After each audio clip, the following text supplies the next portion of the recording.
It is that time. Please help me welcome gold medal Olympian Sunisa Lee.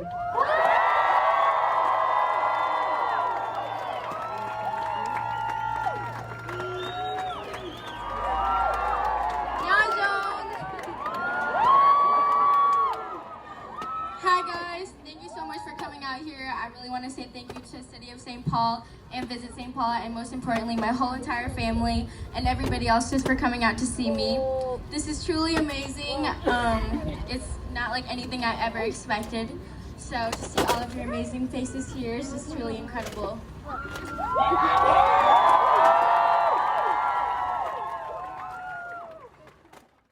That was gold medal Olympic winner Sunisa Lee at her celebration parade this past weekend in St. Paul, Minnesota. If you are not able to make it to her parade, don't worry, I was there and I represented you.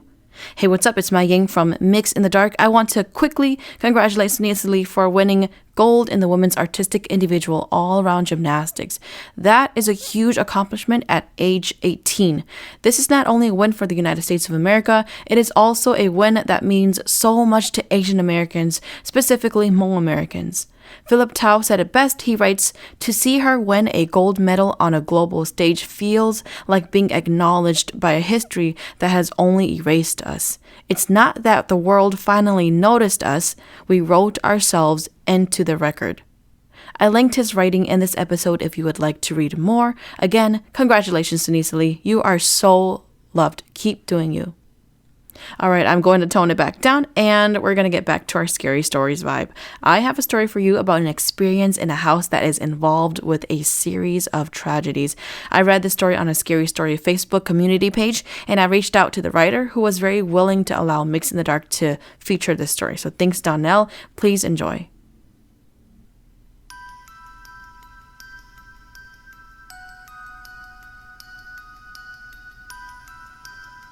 The year was 1996, and I had been living with my first husband at his parents' house for almost 3 years.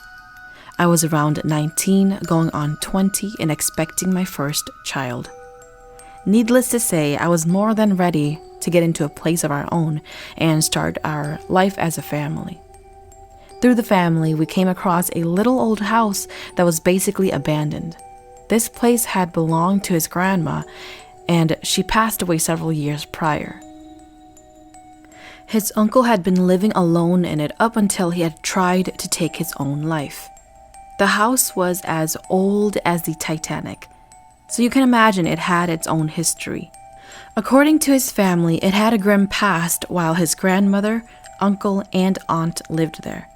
Apparently, his aunt was the first to fall victim to this series of unfortunate events. While returning home one evening, 2 men beat and raped her at the back gate of the yard. This took a toll on her both physically and mentally, and she ended up being admitted into some sort of psychiatric ward. Later, his grandmother fell out front on the stairs. Being elderly and needing around-the-clock care, she ended up in a nursing home. Shortly after, she passed away, leaving the uncle alone in the house. He was unstable himself. He later slit his wrists in the dining room in an attempt to take his life. Naturally, he was admitted by the state into a psychiatric ward. This is just what we know took place. Fast forward to 1996, desperately looking for a place of our own, we decided to move into this house. At the time, my husband worked the closing shift, and rather than sit at his parents' house and deal with that mess, I thought it would be a good idea to give the place a sprucing up. I thought paint would do the trick, sort of like a breath of fresh air. One evening, after dropping my husband off, I went to the house to do some painting. Immediately when I entered the house, I felt a sense of despair and fear. But having dealt with all sorts of strange things, I was not easily deterred from these sorts of things. I had painted about half of the wall when I heard a noise in the bathroom. There was a chair in the bathtub and it sounded like someone had sat down in it. No big deal, so I just continued painting. Moments later, it felt as though someone was standing next to me and the hairs on my arm stood straight on end. Without turning from the wall, and the roller still in my hand, I continued to paint, thinking whatever it was would quit if I showed no fear. That's when I heard right in my ear someone sort of hissed my name. I dropped that roller right in the tray and bolted out the door. We really needed to move out of his parents, and I did not want to cause alarm, so I didn't say anything about what happened. When asked why I wouldn't finish up the painting, I simply said that I just wasn't up to it due to being pregnant. Things started happening right away. At night, while I was alone, I would hear voices in the basement that kind of sounded like a radio. The problem was there was no radio. One morning, while laying in bed, I noticed a pair of handprints on the ceiling. Because the ceilings were so high up, I found it a little odd. That and the fact that when I had painted there were no handprints. Oddly enough, each morning following, more and more handprints appeared. On a couple occasions, I would be laying in bed unable to sleep and would hear the television turn on as loud as possible. Of course, that was a bit unsettling. One evening, we had stayed up pretty late and decided to go to bed. We had shut off the TV and started heading to our room when the TV turned on by itself. Another time, my husband wanted to check out the crawl space under the house. He found 3 slabs of marble just laying in the dirt. We didn't think a whole lot about it and left them right where we found them. I remember getting pretty creeped out one night when I heard a slight knock on the door. It was around 2 or so, and I was a little hesitant to answer it. When I opened the door, there was a lady standing there. She looked to be in her 60s and was very thin with long, dark hair and was as pale as a ghost. The part that bothered me the most about the situation was the look in her face and the vacancy in her eyes. She never looked me in the eyes, but instead kind of stared through me into the house. She asked if a certain person was there. I told her politely that she had the wrong house, but it seemed as though she wasn't listening and was going to push her way into my house. She was pretty insistent on coming in.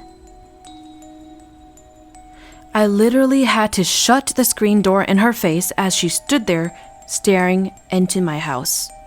After shutting the front door, I sort of dug down and waited a few minutes to see if she was still there, and she was. So I dug down again and waited a few more minutes, and eventually she turned and walked away. She slowly walked down the dark street a ways and was gone. I think the worst thing that took place happened when I was about 7 months pregnant. We were leaving the house. It was winter and the front steps were covered in ice. I wanted my husband to try to remove the ice so that it could be as safe as possible for me.